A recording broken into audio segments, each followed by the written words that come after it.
কেমন আছেন আপনারা? সবাই ভালো আছেন? লেভেলটা আসে না এখন এই কোর। সবাই ভালো আছেন? আলহামদুলিল্লাহ।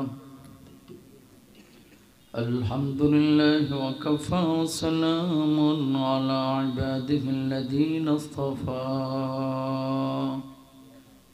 আসতেছে خصوصا على سيد الرسل وخاتم الأنبياء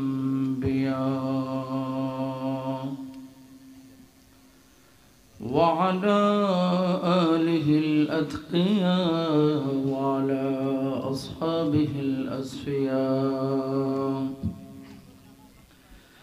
ونشهد أن لا إله إلا الله وحده لا شريك له ونشهد أن محمدا عبده ورسوله أما بعد فأعوذ بالله من الشيطان الرجيم. بسم الله الرحمن الرحيم. আর হাত দিয়ে নেড়ে করে রাখেন। من ذا الذي يقرض الله قرضا حسنا فيضاعفه له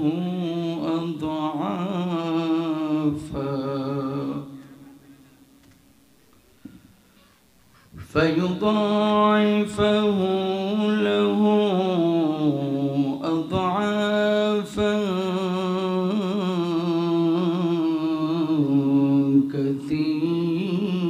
كثيرا والله يقبض ويبسط وإليه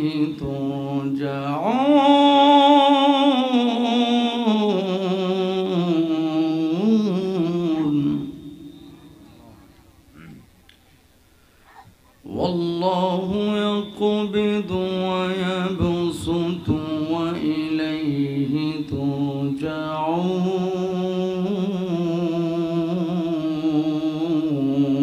ترجعون. صدق الله العظيم. وقال النبي صلى الله عليه وسلم إذا استحلت أمتي خمسا فعليهم الدماء إذا ظهر التلاون وشربوا الخمور. এই আওয়াজটা কিসের? এই আওয়াজটা যে শাঁসা, এটা বন্ধ করেন দরকার। ولبسوا الحرير واتخذوا القيام وكفى الرجال بالرجال والنساء بالنساء وصدق رسوله النبي الأمين ونحن على ذلك من الشاهدين والشاكرين والحمد لله رب العالمين. وقال تعالى في شان حبيبه إن الله وملائكته يصلون على النبي يا أيها الذين آمنوا صلوا عليه وسلموا تسليما. درود إبراهيم পড়ে اللهم صل على محمد وعلى آل محمد كما صليت على إبراهيم وعلى آل إبراهيم إنك حميد مجيد. اللهم بارك على محمد وعلى آل محمد كما باركت على إبراهيم وعلى آل إبراهيم إنك حميد مجيد. চিমনা যুব তাফসীর কমিটি কর্তৃক আয়োজিত একদিন ব্যাপী ষষ্ঠ বার্ষিকী বিশাল তাফসীরুল কোরআন মাহফিলে উপস্থিত সম্মানিত সভাপতি, হাজারো আলেমের উস্তাজ, আমার অত্যন্ত শ্রদ্ধার ভালোবাসার মহব্বতের আলহাজ মাওলানা মোহাম্মদ হারুনুর রশিদ দেওয়ান সাহেব, আমার পূর্বে আলোচনা করেছেন বিশিষ্ট ইসলামী চিন্তাবিদ খ্যাতিমান মুফাসসির কোরআন মুফতি রশিদ আহমদ ফারুকী সাহেব। আলোচনা করেছেন স্থানীয় অন্যান্য ওলামা ইকরাম। সামনে উপবিষ্ট আমার পিতৃতুল্য মুরব্বিয়ানে ইজাম।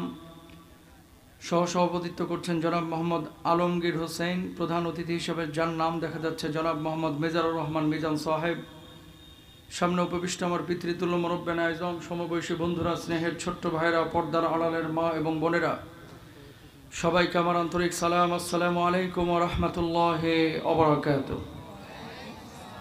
কি গো, আপনাদের মন টন খারাপ নাকি? হ্যাঁ, সালামের জবাব শুনে মনে হলো যে আমার উপরে অনেক রাগ আপনাদের। এরকম কোনো বিষয় আছে? নবী সাল্লাল্লাহু আলাইহি ওয়াসাল্লাম বলেছেন কিয়ামতের আগে অনেকগুলো বড় আলামত প্রকাশিত হবে। ফ্ল্যাশ বন্ধ করো, তাকাও। ভাই, এখানে ভালো না লাগলে আস্তে করে বাড়িতে যেয়ে ঘুমাবেন, কিন্তু এখানে যতক্ষণ বসবেন আমি কিন্তু বাবার গল্প, খাজার গল্প, মাজারের গল্প করার জন্য আসি নাই।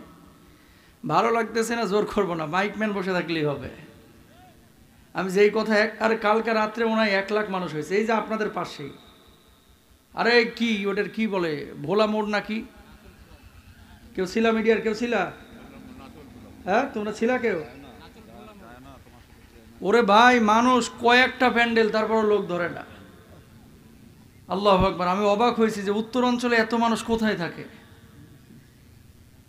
তো সেই রাত্রে যে কথা বলেছি, আমি আজকে কোরআন এবং সুন্নাহর আলোকে কিছু কথা আপনাদের সামনে বলবো, কিন্তু কথার পরিবেশ আপনাকে দিতে হবে। মোবাইল টিপাটিপি, ফোনে গল্প, আড্ডাবাজি ভাল লাগতেছে না, আপনারা জোর করে রাখবো না, কিন্তু এখানে বসলে কোরআনের আদব রক্ষা করে বসতে হবে। কথা বলেন ঠিক কিনা? ফাইজলামির জায়গা এটা না।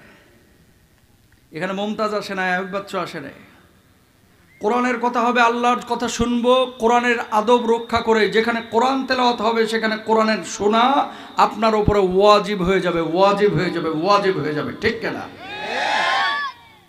এই যে জান্নাতি বাগানে আপনারা বসেছেন, এসেছেন, চাইলেই এখানে একজন মানুষ আসতেও পারে না, বসতেও পারে না। কপাল লাগে, কপাল, কপাল, কপাল। ঠিক কেন বলেন? এই জান্নাতি বাগানে মানুষ আসলেই বসতে পারে না, চাইলেই বসতে পারে না। কেন?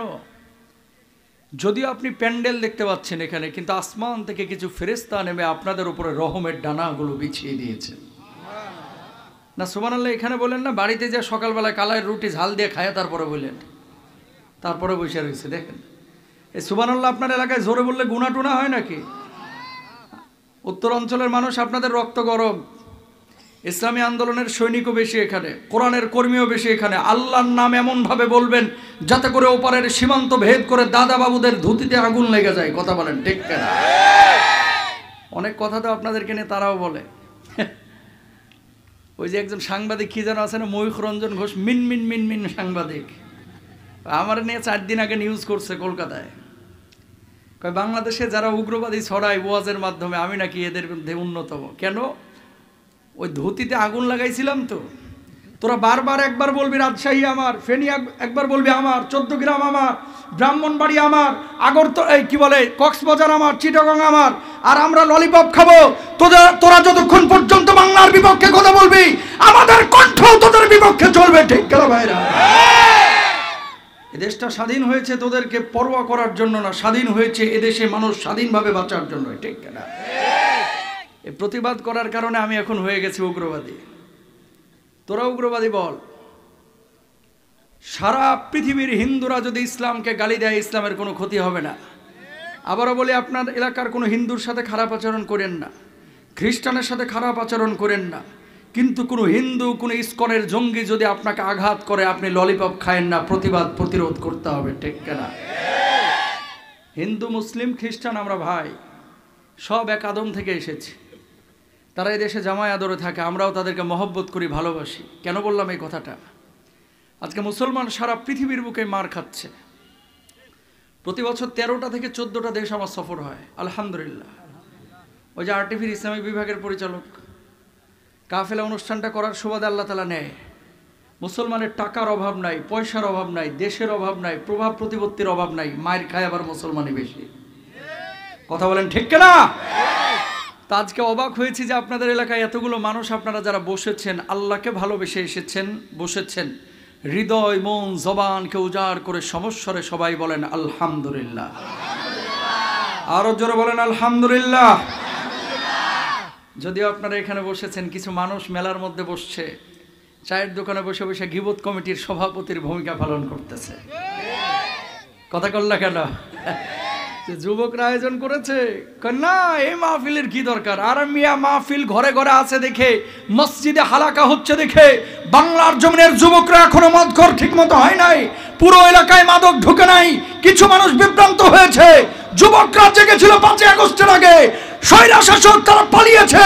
আর একবার বাংলার জমিনের যুবক জাগবে, এবার কোরআনের আইন বাস্তবায়নের জন্য ইনশাআল্লাহ। পারবেন না ইনশাআল্লাহ?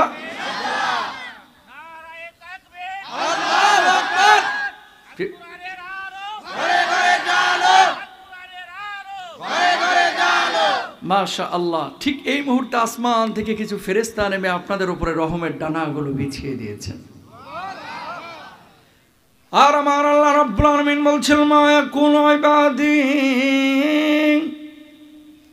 ও আমার ফেরেশতারা, আরামের ঘুমকে হারাম করে যেই মানুষগুলো কনকনে শীতের মধ্যে আরামের ঘুমকে হারাম করে দুনিয়ার সব কাজকর্ম বর্জন করে এই মাঠের উপরে বসে আছে, খড়খড়ার উপরে বসে আছে, কি করে কি বলে, কি করে কি বলে। ফেরেশতারা তখন বলে, আল্লাহ, এই মানুষগুলো আপনার কোরআনের কথা শোনার জন্য এসেছে। আল্লাহ, এই মানুষগুলো আপনার নবীজির সুন্নাহের কথা শোনার জন্য এসেছে, আপনার কোরআনের আকর্ষণে কোরআনকে ভালোবেসে এসেছে। দুনিয়ার সব কাজকর্ম বর্জন করে এই কনকনে ঠান্ডার রাতে বসে আছে, আপনার জিকির করছে। রব্বুল আলামিন তখন বলেন, হাল রাউনি, এই মানুষগুলোকে কখনো আল্লাহ রব্বুল আলামিন দেখছে? ফেরেশতারা তখন বলে, আল্লাহ, এই মানুষগুলো কখনো আল্লাহ রব্বুল আলামিন দেখে না। আল্লাহ রব্বুল আলামিন এবার বলেন, যদি আল্লাহরে দেখতো তাহলে কি করতো? আল্লাহ আপনার গোলামি, আপনার দাসত্ব আরো বেশি বেশি করতো। আল্লাহ রব্বুল আলামিন তখন বলেন, মা ইয়াসআলুনি, এই মানুষগুলো আমার কাছে মূলত গিয়ে যায়। এবার ফেরেশতারা জবাব দেন, আল্লাহ, এই মানুষগুলো আপনার কাছে জান্নাত কামনা করে, এই মানুষগুলো আপনার কাছে জাহান্নামের আযাব থেকে মুক্তি চায়। আল্লাহ রাব্বুল আলামিন তখন বলেন, উশহিদতুকুম গফারতু লাহুম, ও আমার ফেরেশতারা, দুনিয়ার সব কাজকর্ম বর্জন করে আরামের ঘুমকে হারাম করে যেই মানুষগুলো কনকনে শীতের রাত্রে কোরআনের ময়দানে ছুটে এসেছে, আমি তোদেরকে সাক্ষী রেখে বলছি, আমি আল্লাহ রাব্বুল আলামিন বিশুদ্ধ নিয়তের এই মানুষগুলোর জীবনের গুনাহ খাতাগুলি মাফ করে দিলাম। জোরে বলেন না সুবহানাল্লাহ। লাভ না ক্ষতি? ব্যাংকের লাভ তো ভালোই বুঝেন, সুদে ইন্টারেস্টের টাকা পয়সা অতিরিক্ত আসলে খুব ভালোই বুঝেন, এই লাভ বুঝে না অনেক বাঙালি। কথা বলেন ঠিক কিনা? আল্লাহ আমার সব ভাইদেরকে ক্ষমা করুক। ক্ষমা পাইতে কারা রাজি আছেন একটু হাতটা তুলে দেখেন দেখি। লিল্লাহি তাকবীর। থাকবেন তো ইনশাআল্লাহ 1-1.5 ঘন্টা শেষ পর্যন্ত? ইনশাআল্লাহ বলেন। আল্লাহ কবুল করুন। হাতটা নামান। সূরা বাকারা আয়াত নাম্বার 245। এবার অনেক মাহফিলে আলোচনাটা করেছি, আপনার এলাকাতেও বেশ কয়েক জায়গায়, আমি জানি না এই তাফসীর করেছি কিনা। এই আয়াতের আলোকে কথা বলবো। নামাজের কথা আল্লাহ রাব্বুল আলামিন 82 বার কোরআনুল কারিমে বলেছে। সুতরাং একটি বিষয় নিয়ে যদি একাধিক স্থানে কোনো কথা হয়ে যায়, এটা দোষের কিছু না। আমি জানি না যে গতকালকের মাহফিলে আপনারা কেউ ছিলেন কিনা, বা আগে কখনো এই তাফসীর শুনেছেন কিনা ইউটিউবে, মানে আমার কাছ থেকে যদি কেউ শুনে থাকেন, মনে করবেন যে আল্লাহ তাআলা নামাজের কথা তো একাধিকবার বলেছে, হুজুর যদি একটা আয়াত 2 বার তাফসীর করে সমস্যাটা কোথায়? কথা বলেন ঠিক কিনা? কিন্তু এই আয়াতটা এমন একটা আয়াত, বর্তমান প্রেক্ষাপট অনুযায়ী এই আয়াতটা প্রত্যেকটা মুসলমানের জানা খুবই জরুরি। শুধু জরুরি না, এটা জানাটা ফরজ, আবশ্যক। আল্লাহু আকবার বলেন। কি বলেছেন আল্লাহ সুবহানাহু ওয়া তাআলা? তাকান, এই পৃথিবীর বুকে এমন কোনো মানুষ নাই এখন আপনারা যারা বসেছেন যে মানুষটা জীবনে কোনোদিন বিপদে পড়েন নাই। যদি আপনি বলেন যে হুজুর আমার জীবনে কোনো বিপদ নাই, হাত তুলে দেখাইতে পারেন, জানতে হবে যে আপনি আসলে ঈমানদার না, আপনি মুমিন না, প্রকৃত মুমিনের কাতারের মধ্যেও আপনি নাই, আপনি হচ্ছে আবু জাহেলের গ্রুপের। কথা কন না খাটা। ঈমানদার যদি দাবি করেন বিপদে পড়তেই হবে। কখনো অসুস্থ হবেন, কখনো জালেমের রোশানলে পড়ে জেলে যাইতে হবে, কখনো ফাঁসির মঞ্চে যাইতে হবে, কখনো জুলুম সহ্য করতে হবে, কখনো দেশ ছাড়া হতে হবে। ঠিক কিনা মুসলমান? দাবি যদি করেন ইমানদার, আপনাকে বিপদে পড়তে। কাফেরদের জন্য পৃথিবীটাকে আল্লাহ তাআলা জান্নাতের মতো বানায়া দিয়েছে, কিন্তু ইমানদারের জন্য আল্লাহ তাআলা জান্নাত বানান নাই। ইমানদার পৃথিবীটাকে ভোগ করে না। আদ-দুনিয়া সিজনুল মুমিন ওয়া জান্নাতুল কাফির। ইমানদারদের জন্য এই পৃথিবীটা হচ্ছে জেলখানার মতো। জেলখানায় কি মন যা চায় তা করা যায়? চায় না, যায় না। মুমিনদের গোটা দুনিয়াটাই হচ্ছে জেলখানার মতো। মুমিনদের সুখের জায়গা হচ্ছে কবর, ঘুমের জায়গা হচ্ছে কবর, বিলাসিতার জায়গা হচ্ছে কবর, আল্লাহর সন্তুষ্টির জায়গা হচ্ছে কবর, হাসর। সুতরাং মুমিন পৃথিবীর বুকে ভোগ বিলাসিতা করবে না। মুমিন পৃথিবীর বুকে যতদিন টিকে থাকবে একমাত্র আল্লাহর সন্তুষ্টি অর্জনের জন্য চেষ্টা চালাবে। ঠিক কিনা? নবীকে আল্লাহ তাআলা পৃথিবীর সবচেয়ে বেশি ভালোবেসেছেন। খুব মনোযোগ দেন। আল্লাহ চাইলে উহুদে রক্তাক্ত না করে দিন কায়েম করে দিতে পারতেন। চাইলেই তাইফে রক্তাক্ত না করে আল্লাহর জমিন আল্লাহ দিন কায়েম করতে পারতেন। চাইলেই আল্লাহ রাব্বুল আলামিনের রাসূল কিয়ামতের ময়দানে এই দুনিয়ার জিন্দেগিতে মদিনায় আল্লাহ তাআলা তার সোনা দিয়ে মুড়ায়া 2 তলা একটা বিল্ডিং বানায় দিতে পারতেন। কথা বলেন ঠিক কিনা? কিন্তু এত কষ্ট আল্লাহ কেন দিলেন? কারণ একটাই, নবীজি নিজেই জবাব দিচ্ছেন, খেয়াল করেন। আল্লাহর নবী বিশ্বনবী সাল্লাল্লাহু আলাইহি ওয়াসাল্লাম বলছেন কি, খেয়াল করেন, আশাদ্দুন নাসি বালাআন আল আম্বিয়া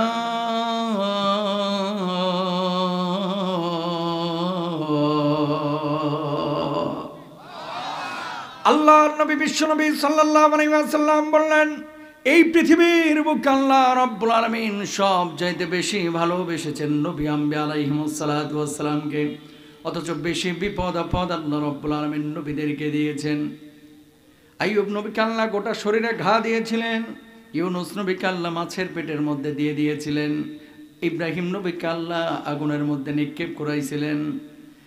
আল্লাহর হাবিব বিশ্বনবী সাল্লাল্লাহু আলাইহি ওয়াসাল্লামকে আল্লাহ রাব্বুল আলামিন এই দুনিয়ার জিন্দেগিতে উহুদে পরীক্ষা নিয়েছেন, বদরে পরীক্ষা নিয়েছেন, তায়েফে পরীক্ষা নিয়েছেন। গোটা জীবনটাই পরীক্ষার মধ্যে রেখেছিলেন, বিপদ আপদ দিয়েছিলেন।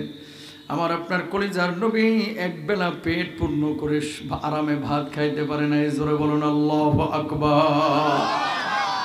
আবার নবী এর জন্য বলছেন, এই দুনিয়ার জিন্দেগিতে আল্লাহ রাব্বুল আলামিন যারে যত বেশি ভালোবাসেন তারে তত বেশি বিপদ আপদ দিয়ে পরীক্ষা করেন। জোরে বলেন আল্লাহু আকবার। দরদের ভাইরা আমার, অনেক সময় অনেক জালেম মানুষ দেখবেন জালেমদের কণ্ঠের সাথে কণ্ঠ মিলাই এমন কথা বলে, সাইদি সাহেব হুজুর অপরাধ না করলে কেন এত বছর জেল খাটলো? এরা মানুষ না কুকুরের চাইতে অধম। কথা বলেন ঠিক কিনা? কিছু লোক আছে না, তো ভালো হুজুর হলে জেলে যায় কেমনে? কথা কন না কেন? কয় ভালো হুজুর হলে জেলে যাওয়া লাগে। আবু হানিফা জেলে গেছে কেন? ইমাম শাফি জেলে গেছে কেন? আহমদ ইবনে হাম্বল জেলে গেছে কেন? এই যে বিএনপি পন্থী অনেক লোকজন যারা জেল খাটছে, দৌড়ের উপরে ছিল 15টা বছর 16টা বছর। খেয়াল করেন, আজকে এই মানুষগুলো বাড়িতে ফিরেছে, অথচ অপরাধীরা এরা আছে এখন দৌড়ের উপরে। কথা বলেন ঠিক না? আল্লাহ ছাড় দেন, ছেড়ে দেন। কেন বলতেছি এই কথাটা? হকের উপরে যদি আপনি থাকেন, আপনাকে এরকম জেল জুলুম অত্যাচার অন্যায় সহ্য করতে হবে। জেলে গেলেই মানুষ খারাপ হয় না। নবীজিও তো 3 বছর জেল খাটছে। বলবেন কেমনে? অবরুদ্ধ করে রাখছিল না? সাহাবীরা খাবার পায় নাই, গাছের পাতা খাইছে। এরপরে ছাগলের লেদার মতো লেদা বাইর হওয়া শুরু হয়েছে। মানে খাবার নাই, স্বাভাবিক খাবার নাই, অস্বাভাবিক মলমূত্র বাইর হওয়া শুরু হয়েছে। আল্লাহু আকবার বলবেন না? জেল জুলুম সবকিছু সব সময় চোর ডাকাতি জেলে যায় না, আল্লাহওয়ালারাও কখনো কখনো জেলে যায়। কথা বলেন ঠিক কিনা? দুবাই আমার প্রোগ্রাম ছিল কিছুদিন আগে। যাওয়ার পরে কাজী ইব্রাহিম সাহেবের সাথে দেখা। একবার ছড়ায় গেল না রাত্রিবেলায় যে কাজী ইব্রাহিম সাহেব মারা গেছে, ইন্নালিল্লাহ। ওই রাত্রে উনি দুবাই আমার সাথে হোটেলে। আমি বললাম, হুজুর গোটা বাংলাদেশ রটে গেছে, আপনি মরে গেছেন, একটা স্ট্যাটাস দেন না যে আপনি মরেন নাই, জীবিত আছেন। কয় যে আল্লাহ আমার মারাইছে ও আল্লাহ আমার জেতা করে দিবে। মানে ফেসবুকটা এখন মাশাআল্লাহ গুজবের আখড়া।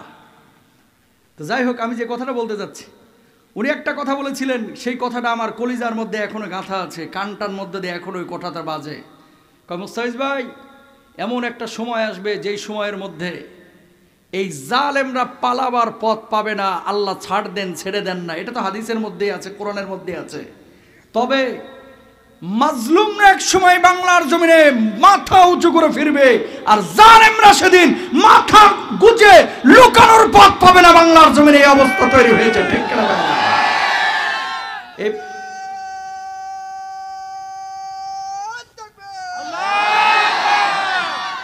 এই পরিস্থিতির জন্য আপনারা খুশি না বেজার? জোরে বলেন তো।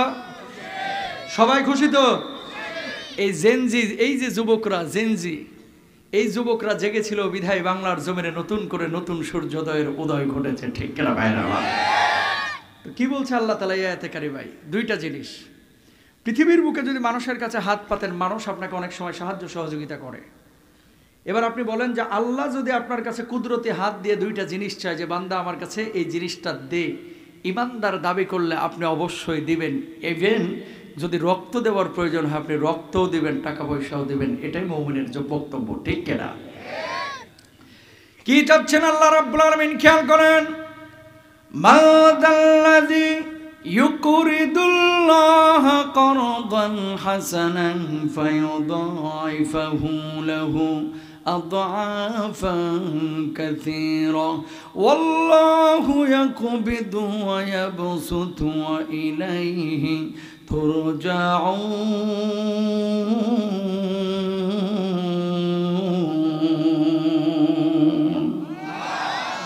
আল্লাহ রাব্বুল আলামিন বললেন, যে ব্যক্তি আল্লাহ রাব্বুল আলামিনকে দুনিয়ার জিন্দেগিতে কর্জে হাসানা দিবে, আল্লাহ রাব্বুল আলামিন কিয়ামতের ময়দানে তার জন্য দ্বিগুণ বদলার ব্যবস্থা করবেন, 3 গুণ বদলার ব্যবস্থা করবেন, 4 গুণ বদলার ব্যবস্থা করবেন। সর্বোপরি আল্লাহ রাব্বুল আলামিন ওই মানুষটার জন্য চূড়ান্ত জান্নাতের ফয়সালা করে দিবেন। জোরে বলেন সুবহানাল্লাহ। আয়াতটা যেদিন নাযিল হলো,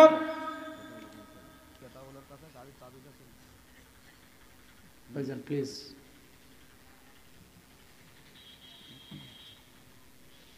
আয়াতটা যেদিন নাজিল হইল, সাহাবী রিদওয়ানুল্লাহি আজমাইন আল্লাহর নবী বিশ্বনবী সাল্লাল্লাহু আলাইহি ওয়াসাল্লাম কি বললেন, ইয়া রাসূলুল্লাহ, ইয়া হাবিবাল্লাহ, আল্লাহ রাব্বুল আলামিন আসমান বানিয়েছেন, জমিন বানিয়েছেন, সব কিছুর মালিক আমার আল্লাহ।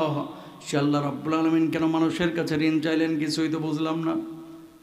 আল্লাহর নবী জবাব দিলেন, ঠিকই ধরেছ, আসমান বানিয়েছেন আল্লাহ, জমিন বানিয়েছেন আল্লাহ, সব কিছুর মালিক আল্লাহ। সে আল্লাহ তোমাদের কাছে টাকা চান নাই, পয়সা চান নাই, কর্জে হাসানা দিয়ে আল্লাহ রাব্বুল আলামিন তোমাদের কাছে মূলত দুইটা জিনিস চেয়েছেন। 1 নাম্বার, আল্লাহ রাব্বুল আলামিন তোমাদের কাছে যেখানে জানের প্রয়োজন সেখানে জান দেবা, সেটাকে চেয়েছেন। 2 নাম্বার, যেখানে মালের প্রয়োজন সেখানে মাল দেবা। আল্লাহ রাব্বুল আলামিন এই জান আর মালকে ঋণ বুঝিয়েছেন, কর্জে হাসানা বুঝিয়েছেন। জোরে জোরে বলেন সুবহানাল্লাহ। কিয়ামতের ময়দানে আল্লাহর নবী বিশ্বনবী সাল্লাল্লাহু আলাইহি ওয়াসাল্লামের হাদিস কোট করে ইবনে কাসির রাহিমাহুল্লাহ চমৎকার করে উল্লেখ করেছেন। এক শ্রেণীর মানুষগুলো থাকবে কপাল ঘর্মাক্ত অবস্থায়, চিন্তিত হয়ে পড়বে, আজকে আবার কি হয়, আজকে আমার কি হয়, আল্লাহ আমারে ক্ষমা করবে কিনা, মাফ করবে কিনা। এমন মুহূর্তে আল্লাহ রাব্বুল আলামিন ওই মানুষগুলোকে আল্লাহর আদালতের সামনে দাঁড় করায় বলবে, গোলাম রে, কেন চিন্তা করছিস? আল্লাহ আপনি আজকে জান্নাত দিবেন না জাহান্নামে দিবেন, কিছুই তো বুঝতেছি না, ভয় আতঙ্কে চিন্তাগ্রস্ত হয়ে গেছে।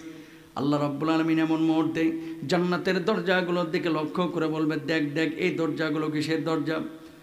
মানুষগুলো তখন বলবে, আল্লাহ এই দরজাগুলো তো জান্নাতের দরজা। আল্লাহ রাব্বুল আলামিন বলবে, জান্নাতে যাই দেখে মন চাই। মানুষগুলো বলবে, আল্লাহ মন চাই। আল্লাহ রাব্বুল আলামিন বলবে, যা যা যা, জান্নাতের যেই দরজা দিয়ে খুশি সেই দরজা দিয়ে আল্লাহর জান্নাতে চলে যা। জোরে বলেন সুবহানাল্লাহ। এবার মানুষগুলো বলবে, আল্লাহ দুনিয়ার জিন্দেগিতে কেমন কাজ করেছিলাম যার জন্য আজকে বিনা হিসেবে আল্লাহ জান্নাত দিলেন। আল্লাহ রাব্বুল আলামিন তখন বলবে, গোলাম রে, দুনিয়ার জিন্দেগিতে তুই আমার জন্য খাবারের ব্যবস্থা করেছিস, পানির ব্যবস্থা করেছিস, আমি অসুস্থ ছিলাম সেবা দিয়েছিস, আমার রাস্তা ছিল না রাস্তাঘাট বানাইছিস, পানি ছিল না পানি খাবারের ব্যবস্থা করে দিয়েছিস, আমার জন্য বুকের তাজা রক্ত দিন কায়েমের জন্য বুকের রক্ত জমিনের উপরে ঢেলে দিয়েছিস। আমি আল্লাহ রাব্বুল আলামিন দুনিয়ার জিন্দগির এই সমস্ত জিনিসগুলোর প্রতিদান হিসেবে আজকে জান্নাত দিলাম। মানুষগুলো এবার বলবে, আল্লাহ ওই জান্নাতে যাওয়ার আগে একটা প্রশ্নের জবাব দেন, কিভাবে আপনারা সেবা করলাম, কিভাবে খাবার দিলাম। দুনিয়ার জিন্দগিতে কোনো দিন আপনারা তো চর্মচক্ষু দিয়ে দেখা কল্পনাও করতে পারি না, সম্ভবই ছিল না।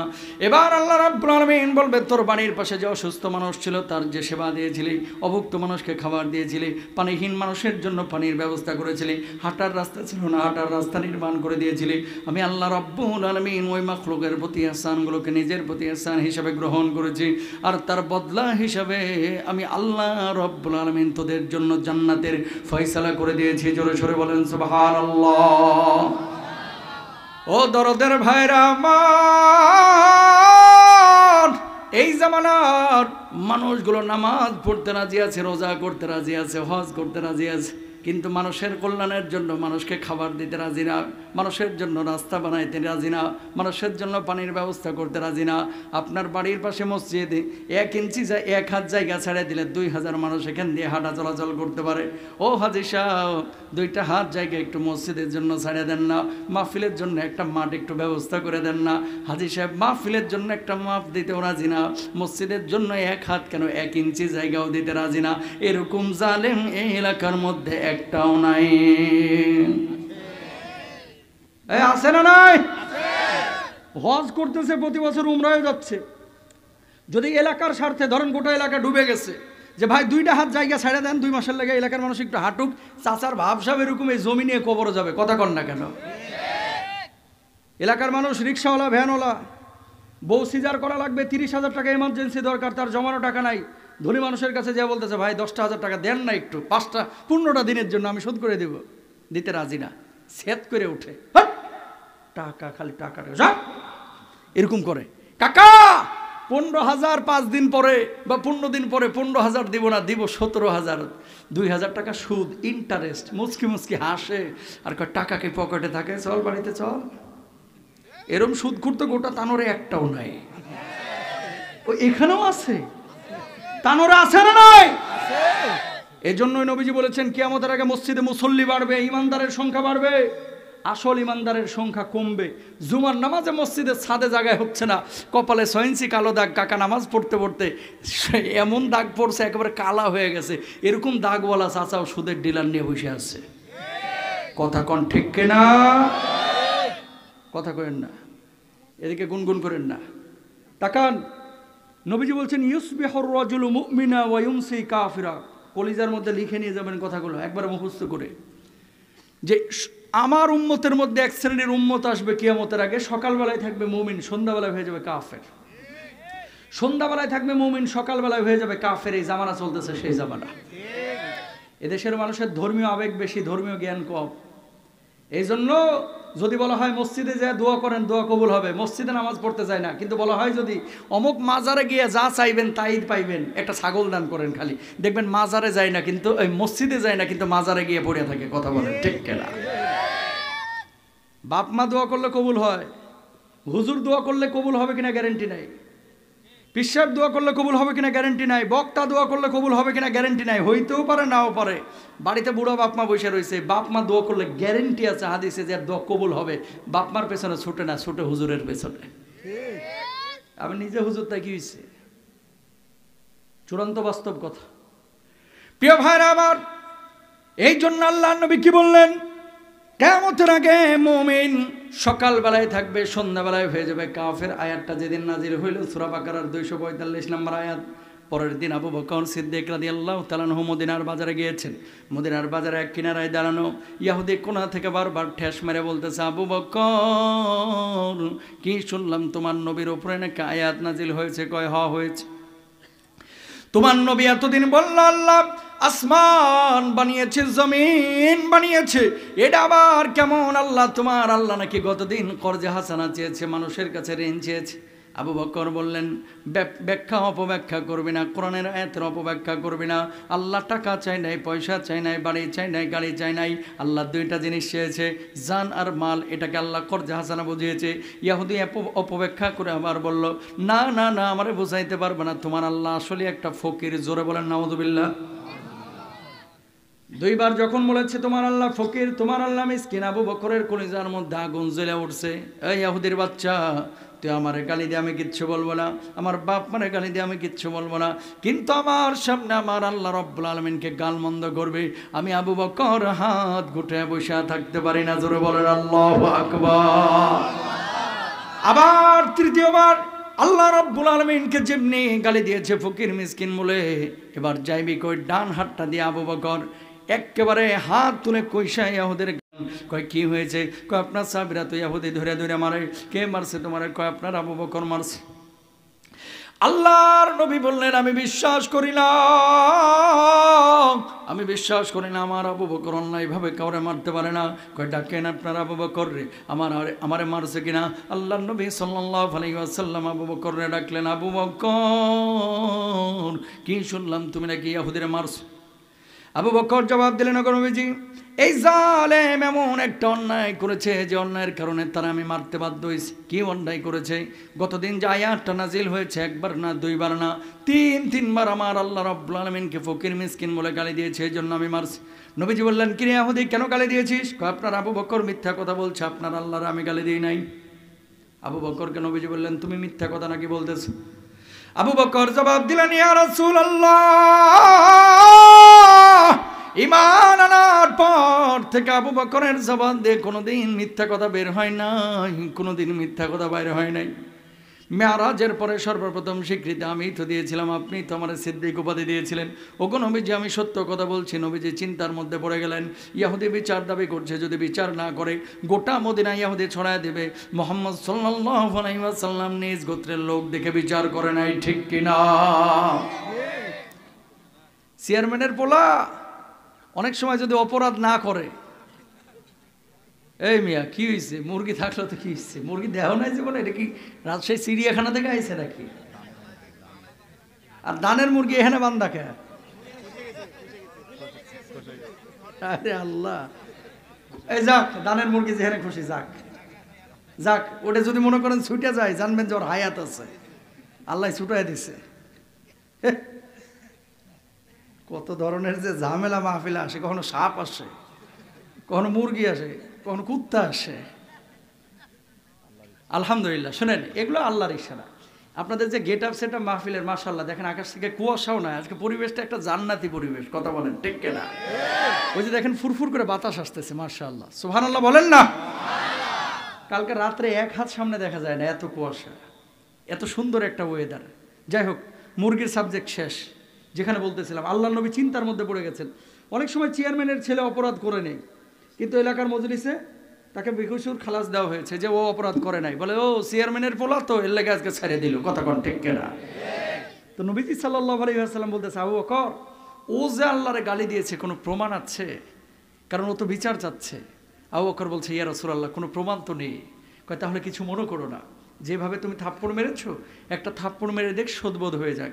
আবু বকর বলছে, আল্লাহ নবী, এটা আপনি কি বললেন? আল্লাহর জন্য ওরা আমি মারছি, এমনি মারি নাই। এটা যদি আমার অন্যায় হয়ে থাকে, ও আমার থাপ্পড় কেন, আমার জীবনটাও নিয়ে চলে গেলে আল্লাহর কসম আবু বকরের কলিজায় বিন্দু মাত্র কষ্ট থাকবে না। আল্লাহু আকবার। নবীজি বলছে, ইহুদি এদিকে আয়, যেমন আমার আবু বকর মারছে ওইভাবে একটা থাপ্পড় মেরে দেয়, শোধবোধ হয়ে যাক। ইহুদি রেডি হচ্ছে কেবল আবু বকরের থাপ্পড় বসাবে, আর শাহজিমে গ্রিন সিগন্যাল চলে গেছে। জোরে বলেন সুবহানাল্লাহ। আল্লাহ রাব্বুল আলামিন জিবরিল আমিনকে ডাক দিয়ে বললেন, ও জিবরিল আমিন, মুহূর্তের মধ্যে আমার হাবিবের কাছে গিয়ে হাজির হয়ে যাওয়ার বলো, ইহুদিরে সামলাইতে, ইহুদির হাত যেন আবু বকরের গাল স্পর্শ না করে। আমার নবী সাক্ষী খুঁজছিলেন আবু বকরের পক্ষে বিপক্ষে। আবু বকরের পক্ষে দুনিয়ার কোনো সাক্ষীর প্রয়োজন নাই, দুনিয়ার কোনো সাক্ষীর প্রয়োজন নাই। আমি আল্লাহ রাব্বুল আলামিন আরশ আজিম থেকে আবু বকরের পক্ষে সাক্ষী হয়ে গেল। জোরে বলেন না সুবহানাল্লাহ। ও প্রিয় ভাইরা আমার, একজন মানুষের আমলের পাল্লা কতটা উন্নত হলে তার পক্ষে সাক্ষী দেন স্বয়ং আল্লাহ রাব্বুল আলামিন। এরপর আয়াত নাজিল হইল, আল্লাহ নবী সাল্লাল্লাহু আলাইহি ওয়াসাল্লামকে জিবরিল আমিন বললেন, ওগো নবী, জেনে নেন আয়াত আল্লাহ রাব্বুল আলামিন আপনাকে শেয়ার দিতে বলেছেন, নাজিল করেছেন। আয়াতটা কি খেয়াল করেন, 4 নম্বর পারা 13 নম্বর পৃষ্ঠা শুরুর অংশ। لقد سمع الله قول الذين قالوا إن الله فقير ونحن أغنياء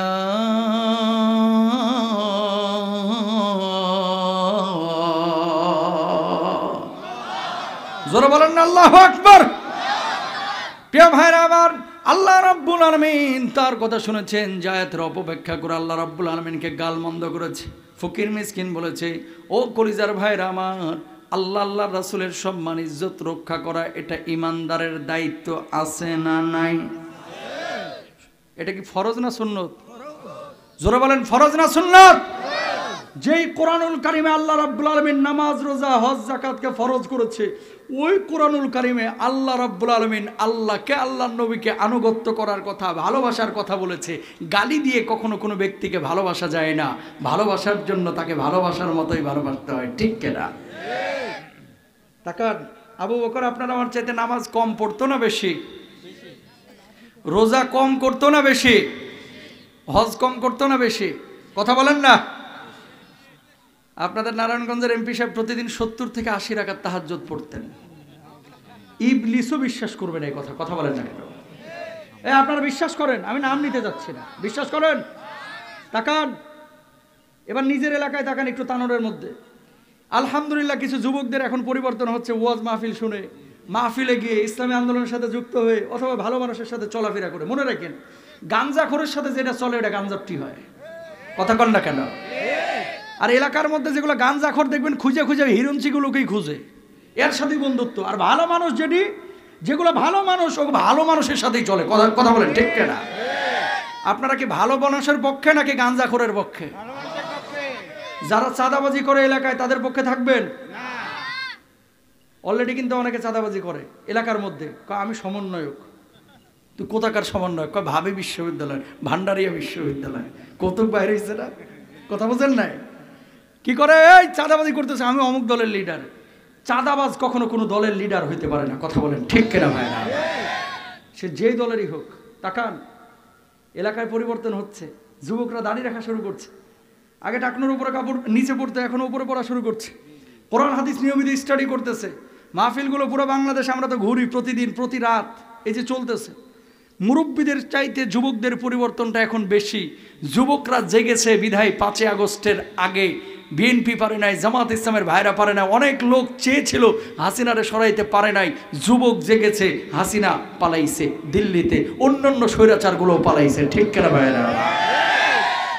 এই যুবকরা আবার জাগবে।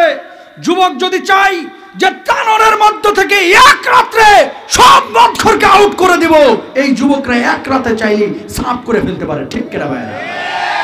এটা চেয়ারম্যান সাহেব চাইলে পারবে না, এমপি সাহেব চাইলেও পারবে না, দলীয় লিডাররা চাইলেও পারবে না, পুলিশ চাইলেও পারবে না, কিন্তু যুবকরা চাইলে পারবে, কথা কন না কেন? অসাধ্যকে সাধ্য করতে পারে কারা? এই যুবকরা। কেন? আল্লাহ ওদের ভিতরে কোনো হারার মানসিকতাই দেয় নাই।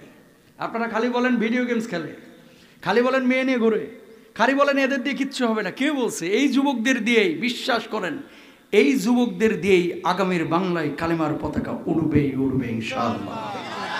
জোরে বলেন না ইনশাআল্লাহ? কালেমার পতাকা বাংলার জমিনে উড়লে আওয়ামী লীগের লাভ, বিএনপির লাভ, হিন্দুর লাভ, খ্রিস্টানের লাভ, মুসলমানেরও লাভ। শুনেন, যদি বুঝতো মানুষ, যদি বুঝতো যে কোরআন থাকলে লাভটা কি, হিন্দুর আন্দোলন করতো যে আমি হিন্দু আছি, ভালো আছি, কিন্তু কোরআনের আইন চাই। আল্লাহু আকবার বলবেন না? দুইটা উদাহরণ দিই, তাহলে বুঝতে পারবেন। বাংলার জমিনে ধর্ষণ আছে না নাই? ইভটিচিং তানোরে হয় কি হয় না? ইদানিং আবার দেখবেন যে 26 বছর 27 বছর পরে রিলেশন তৈরি করে ছেলে এবং মেয়েরা, অবৈধ রিলেশন। যার ভিতরে দিন আছে সে প্রেম করতে পারে না, অবৈধ রিলেশন তৈরি করে দেখবেন যে পালায় গিয়ে বিয়ে করে ফেলায়। আর মেয়েকে আবার এইভাবেই পটায়, কয় বিয়েটা করেই ফেলায়। বাপ মা কয়দিন মানবো না? 1 বছর 2 বছর, আর না মানুক 3 বছর পরে বাচ্চা এসে না বলে যখন ঘাড়ের ওপরে বসবে তখন আর না মাইনে পারবে না, কথা কন ঠিক না? এরকম কিন্তু অনেক লোক আছে। এই যে যুবকরা যারা ইভটিচিং করে, অবৈধ প্রেম করে, রিলেশন করে, আল্লাহ তাআলা বলছে বিবাহিত পুরুষ যদি জেনা করে একে মৃত্যুদণ্ডে দণ্ডিত করতে। এটা ইসলামিক রাষ্ট্রের আইন, আপনার দেশের না। এই দেশটা, বাংলাদেশটা ইসলামিক রাষ্ট্র না, মুসলমান বেশি, কিন্তু আইন ইসলামিক নাই। কিন্তু ইসলামে আইন আল্লাহ তাআলা দিয়েছে, অবিবাহিত কেউ যদি জেনা করে তাহলে 100 বেত্রাঘাত করতে। এবার আসেন, ধর্ষণ যদি কেউ করে এর শাস্তি কি? 95% মুসলমানই বাংলাদেশে জানে না। শুনেন কি লাভ? ইসলাম বলতেছে যে ধর্ষণ যে করলো সে ফ্যাসাদ সৃষ্টি করলো, মানে একটা শুদ্ধ সমাজে অশুদ্ধ কাজ করলো। যৌন সম্মান করার কথা ছিল, মানে শারীরিকভাবে সম্মান দেওয়ার কথা ছিল, সেখানে তাকে হানি করেছে, আঘাত করেছে, জোরপূর্বক তার লজ্জা স্থানে আঘাত করেছে এবং সে তার সম্মান হানি করেছে। এর শাস্তি হচ্ছে, আল্লাহ বলতেছেন ডান হাত বাম পা, বাম হাত ডান পা ক্রস করে কাটিয়ে দিতে। এটা দায়িত্ব আপনার না, সরকারের। এবার আসেন, একটা ধর্ষককে যদি বাংলাদেশ সরকার বাইতুল মোকাররমের দক্ষিণ গেটে নিয়ে 0 পয়েন্টের ওই গোল চত্বরে এইভাবে নিয়ে ঝুলাইয়া ডান হাত বাম পা আর বাম হাত ডান পা ক্রস করে এইভাবে কাটিয়ে দিত, আর সমস্ত স্যাটেলাইট চ্যানেলগুলোকে যদি সরকার বলতো আগামীকাল ধর্ষকের শাস্তি ডান হাত বাম পা, বাম হাত ডান পা ক্রস করে কাটা হবে, সবাই লাইভ দেখাও, এখন থেকে ধর্ষণের শাস্তি হবে এই শাস্তি কোরআন অনুযায়ী। ধর্ষণ তো দূরের কথা, আগামী 400 বছরের জরিনার দিকে, জরিনার মায়ের দিকে বাঁকা চোখে তাকানোরও সাহস পাইতো না। কথা ঠিক না? আইন আছে, দেখবেন ফাঁক ফকর দিয়ে কেমনে যেন এই শয়তানগুলো বাইর হয়ে যায়। বুঝেন নাই? ধর্ষণ করে পুলিশ ধরছে, ওই কেমনে যেন তদবির করে হাইকোর্ট সুপ্রিম কোর্ট, আবার বাইরে চলে আসে। কথা কন না কেন? উজবেকিস্তান একটা দেশের নাম শুনছেন না? সামারকান্দে এক মসজিদে নামাজ পড়লাম আমি, আমার সফর ছিল উজবেকিস্তানে। বুখারায় ইমাম বুখারী রাহিমাহুল্লাহর কবরটা জিয়ারত করে সামারকান্দে আসলাম। জোহরের নামাজের আজান দিল, নামাজের জন্য মসজিদে ঢুকেছি, দেখলাম মুসল্লিদের মোবাইল ফোন মানিব্যাগ পেছনে রেখে সামনে নামাজ আদায় করতেছে। সব মুসল্লি মোবাইল ফোন মানিব্যাগ পেছনে, আর আমরা পকেটে রাখি। ওমা নামাজের পরে দেখলাম যার যার মোবাইল মানিব্যাগ শেষে নিয়ে বাড়িতে চলে গেল। আমি চিন্তা করলাম, আল্লাহ বাঁচাইছে যে মসজিদটা ঢাকার গুলিস্তানের কোনো মসজিদ না। কথা কর না কেন? এই আপনাদের এলাকায় মসজিদে মুসল্লির জুতা চুরি হয় কি হয় না? হয় না? এই যে সাহেব বাজার যায় দেখেন, একটু দামি একটা জুতা পেছনে রেখে নামাজ পড়েন না, ওই ওয়ালাদ্দাল্লিন বলে টান মারবেন, সূরা মিলানোর আগেই মাথা ওইদিকে যাবে। 3400 টাকার অ্যাপেক্স আছে না গেছে? কথা কোন ঠিক কিনা? কেন বললাম এই কথাটা? কোরআন আছে, মোবাইল ফোন মানিব্যাগ পেছনে রেখে নামাজ পড়তে পারতেছে, কেউ কারো মোবাইলের দিকে তাকায়ও না, ধরেও না, ছুঁয়েও না। আর আমার দেশে বাথরুমের মসজিদের জুতা নিরাপদ না, মুসল্লির জুতা নিরাপদ না, কারণ একটাই, কোরআন থাকবে না, চোরের আখড়া তৈরি হবে। কথা বলেন ঠিক কিনা? প্রিয় ভাইরা আমার, আল্লাহর নবী বিশ্বনবী সাল্লাল্লাহু আলাইহি ওয়াসাল্লামকে আল্লাহ রাব্বুল আলামিন পবিত্র কোরআনুল কারীমের মধ্যে কি বলে দিলেন খেয়াল করেন। ইয়া আইয়ুহাল্লাযীনা আমানু দুখুলু ফিস-সিলমি কাফা। বলুন আল্লাহু আকবার। আল্লাহ রাব্বুল আলামিন বললেন, ও ঈমানদারেরা, পরিপূর্ণভাবে ইসলামের মধ্যে দাখিল হও, পরিপূর্ণভাবে ইসলামের মধ্যে দাখিল হও। যদি আপনি ইমানদার দাবি করেন, কখনো ধর্ষণ করতে পারেন না, ইমানদার দাবি করলে জেনা করবেন না, ইমানদার দাবি করলে কখনো সুদ খাইবেন না, ইমানদার দাবি করলে কখনো ঘুষ খাইবেন না, ইমানদার দাবি করলে কখনো কোনো মানুষকে আঘাত করবেন না, ইমানদার দাবি করলে কখনো কোনো মানুষকে জুলুম করে অন্যায়ভাবে আপনি মিথ্যা মামলা দিয়ে জেলের মধ্যে ঢুকাইবেন না। ঠিক কিনা? কলিজার ভাইরা আমার, ওই 15 বছর 16 বছরে বিএনপি জামাতের যে সমস্ত মানুষগুলোকে অত্যাচার করে, জুলুম করে, অন্যায়ভাবে জেলে কারারুদ্ধ করে রাখা হয়েছিল, এই মানুষগুলো যদি মাফ না করে, কিয়ামতের ময়দানে ওই সমস্ত জালেমদেরকে হক্কুল ইবাদের গুনাহ করার কারণে আল্লাহ রাব্বুল আলামিন তাদেরকে জাহান্নামের মধ্যে নিক্ষেপ করবেন। ঠিক কিনা? দুইটা পাপ আল্লাহ রাব্বুল আলামিন মাফ করবেন না। জোরে বলেন কয়টা? এই পেছনে মানুষ জোরে বলেন কয়টা? মারাত্মক কথা কিন্তু। দুইটা পাপ আল্লাহ মাফ করবে না। জেনা করে ফেলেছেন, আল্লাহ চাইলে মাফ করে দিবে। নামাজ 2 রাকাত পড়েন না, আল্লাহ চাইলে মাফ করে দিবে। 2 দিন নামাজ পড়েন না, আল্লাহ চাইলে মাফ করবে। রোজা করেন না একদিন, আল্লাহ চাইলে মাফ করবে। হজ করেন না, আল্লাহ চাইলে মাফ করে দিবে। কিন্তু এই দুইটা পাপ আল্লাহ বলতেছে আমি মাফ করব না। 1 নম্বর হচ্ছে বান্দার হক নষ্ট করা। আপনি মিথ্যা মামলা দিয়ে যে মানুষটাকে 10 বছর জেল খাটাইলেন, 3 বছর জেল খাটাইলেন, এই জেল খাটানোর কারণে এই মানুষটার হক আপনি নষ্ট করেছেন। কথা বলেন ঠিক কিনা? এর পরিবারের সদস্যদেরকে আপনি কষ্ট দিয়েছেন, এর আত্মীয় স্বজনকে আপনি কষ্ট দিয়েছেন। আপনি যখন বাড়ির ভিতরে ঢুকেন, আপনার বাচ্চা কাচ্চা আব্বু আব্বু বলে আইসে আপনার গলা গলার মধ্যে আপনার ফাল দিয়ে উঠে কোলে করে নিয়ে বাচ্চাটাকে আপনি আদর করেছেন, এই বাচ্চার হক নষ্ট করেছেন, বাচ্চার মায়ের হক নষ্ট করেছেন। কিয়ামতের ময়দানে আল্লাহ রাব্বুল আলামিন দল দেখবে না, যারা এই পাপগুলো করেছে ও সরকার প্রধান হোক আর এমপি হোক মন্ত্রী হোক, আল্লাহর আদালতে দাঁড়াইতে হবে।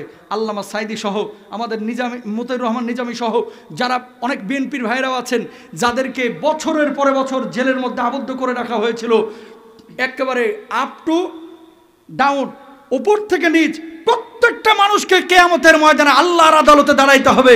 সেদিন কিন্তু তদবির দিয়ে পার পাওয়া যাবে না, ঠিক কিনা ভাইরা? আবার কখনো কোনো মানুষের নামে মিথ্যা মামলা দিবেন না, ইনশাল্লাহ বলেন। এই যে 1 নাম্বার হচ্ছে বান্দার হক নষ্ট করা, এটা আল্লাহ ক্ষমা করবে না। আল্লাহ নিজে বলেছেন, কেন ক্ষমা করবে না? যদি আল্লাহ ক্ষমা করে দেন, যার অধিকার নষ্ট করেছেন তাকে ঠগানো হবে। আল্লাহ কখনো করে মানুষকে ঠগান না, ঠিক কিনা? এখানে অনেক হাজী সাহেব আপনারা বসে থাকতে পারেন, হজ করেছেন, নামাজও নিয়মিত পড়তেছেন, কিন্তু আপন বোনের সম্পদ এখনো বুঝাই দেন নাই। ওইটা এটা আবার বলতেছে না, মানে ম্যাক্সিমাম কি এই ক্যাটাগরির নাকি আছে না নাই? জোরে বলেন। আপনি যদি 36 বার হজ করেন, ধরেন বোনের সম্পদ বুঝিয়ে দিলেন না, ভাইয়ের সম্পদ বুঝিয়ে দিলেন না, 36 বার যদি হজও করেন, আপনার হজ কবুল হবে না ভাই। কেন? প্রথম শর্ত হচ্ছে উপার্জনটা হালাল হওয়া। আরেকজনের হক মারিয়া বাপের সমস্ত সম্পদ নিজে কুক্ষিগত করে কখনো আল্লাহর জান্নাতে যাওয়া যাবে। প্রিয় ভাইরা আমার, 2 নাম্বার যে পাপটি আল্লাহ রাব্বুল আলামিন মাফ করবেন না, সেই পাপটির নাম হচ্ছে আল ইশরাকু বিল্লাহ, আল্লাহর সঙ্গে কাউকে শরীক করা। এই পৃথিবীর বুকে এমন অনেক মানুষ আছে যারা নামাজ পড়ে, রোজা করে, হজ্জ করে, যাকাত দেয়, আবার যা পীরের পায়ে সিজদা দেয়, মাজারের মধ্যে সিজদা দেয়। ও কলিজার ভাইরা আমার, 1 জন না 2 জন না, প্রায় 18 জন নবীর কবর আল্লাহ তাআলা আমারে জিয়ারত করাইছে। আলহামদুলিল্লাহ বলেন। গোটা দুনিয়া সফর করি 18 জন নবীর কবর জিয়ারত করলাম। রমজান মাসে আপনারা একটা প্রোগ্রাম দেখেন, ইফতারের আগে আর টিভিতে আমি করি কাফেলা, নবী রাসূলদের বিভিন্ন এলাকা আমি ঘুরে ঘুরে দেখাই। এই প্রোগ্রামটা করতে গিয়ে শত শত সাহাবীর কবর জিয়ারত করেছেন, নবীদের কবর আল্লাহ রাব্বুল আলামিন জিয়ারত করাইছে। কোনো নবীর কবরে দেখি নাই শিরকি কোনো আচরণ, সেজদা দেখি নাই, কবর পূজা দেখি নাই, মাজার পূজা দেখি নাই। কিন্তু বাংলার জমিনে অসংখ্য কবর পূজারী আছে, মাজার পূজারী আছে, যারা এই বিষয়গুলোকে ইসলাম মনে করে, অথচ ইসলামের মধ্যে ন্যূনতম এই বিষয়গুলোর দলিল নাই, ঠিক কিনা? ও প্রিয় ভাইরা আমার, আম্মা জান আয়েশা সিদ্দিকা রাদিয়াল্লাহু তাআলা আনহা আল্লাহর নবী সাল্লাল্লাহু আলাইহি ওয়াসাল্লামের সামনে বসা। খেয়াল করে দেখেন, বাচ্চার মা অনেক সময় আপনার দিকে তাকায় থাকে, স্বামীর দিকে তাকায় থাকে, মেন্টালিটি বোঝার চেষ্টা করে, আমার স্বামীর মনটা এখন ভালো না খারাপ। যদি বুঝে ভালো, বিভিন্ন দাবি দেওয়া কিন্তু স্ত্রী স্বামীর সামনে পেশ করে, কথা বলেন ঠিক কিনা? আম্মা জান আয়েশা রাদিয়াল্লাহু তাআলা আনহা তিনি বলছেন, আল্লাহর নবীর মন মেজাজ সব সময় ভালো ছিল। আল্লাহর নবীকে আমি বললাম, ইয়া রাসূলুল্লাহ, আমি আপনার কে? কই তুমি আমার স্ত্রী। আমাকে ভালোবাসেননি? অনেক ভালোবাসি। কিয়ামতের ময়দানে আমি আয়েশা কোনো ফ্যাসিলিটি পাবো কিনা আপনার স্ত্রী হিসাবে? আল্লাহর নবী বিশ্বনবী সাল্লাল্লাহু আলাইহি ওয়াসাল্লাম বললেন, আয়েশা নিজের আমল নিয়ে কবরে যাও, তাহলে নবী তোমার কিয়ামতের ময়দানে চিনবে। আমলহীন আয়েশাকে, আমলহীন ফাতেমাকে আল্লাহর নবী কিয়ামতের ময়দানে চিনবে না। জোরে সরে বলেন আল্লাহু আকবার। এই জন্য আল্লাহ রাব্বুল আলামিন কুরআনুল কারীমের মধ্যে বলছেন, ইয়াউমা লা ইয়ানফাউ মালুন ওয়ালা বানুন।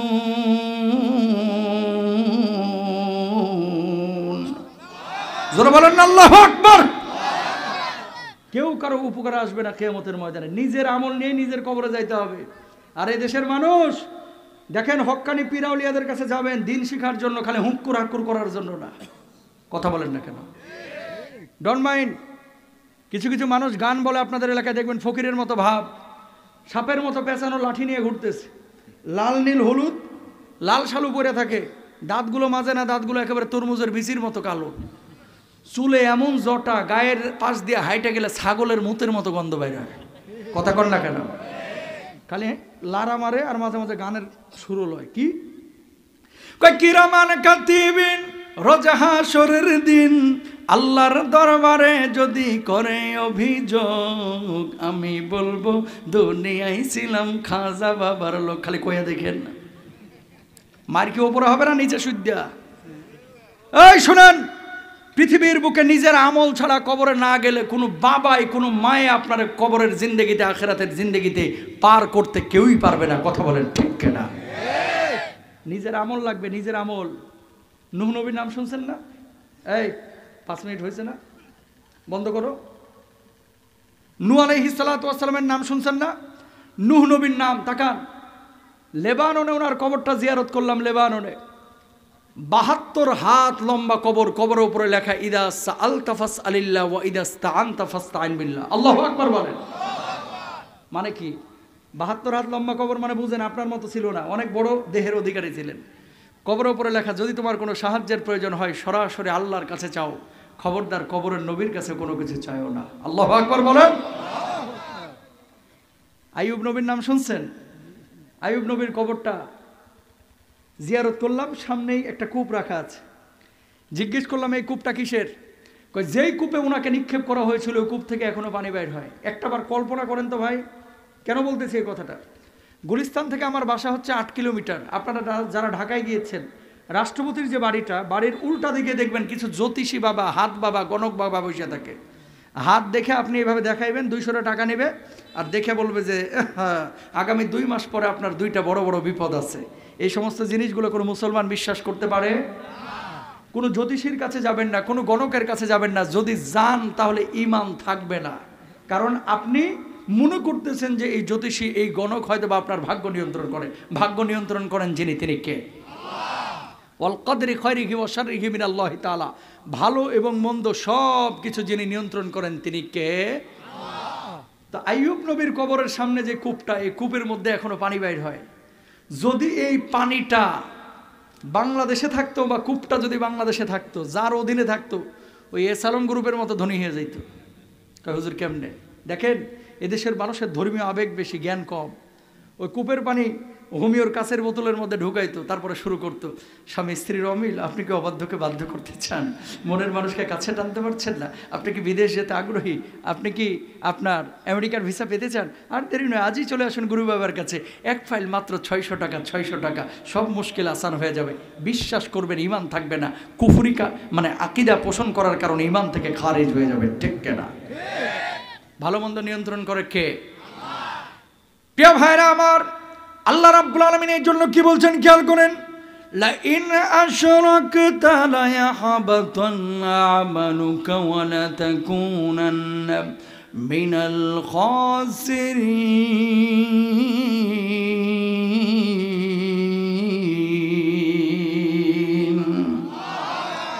আল্লাহ রাব্বুল আলামিন বললেন, যদি তুমি শিরক করো তোমার সমস্ত আমলগুলো বরবাদ হয়ে যাবে, তোমার কোনো আমল আর থাকবে না। অর্থাৎ 33 বছর নামাজ পড়েছেন, 40 বছর নামাজ পড়েছেন, 20 বছর নামাজ পড়েছেন, আবার সে শিরিকও করেছেন। এই শিরিক করার সঙ্গে সঙ্গে আপনার পূর্বের সব আমলগুলো নষ্ট হয়ে যাবে।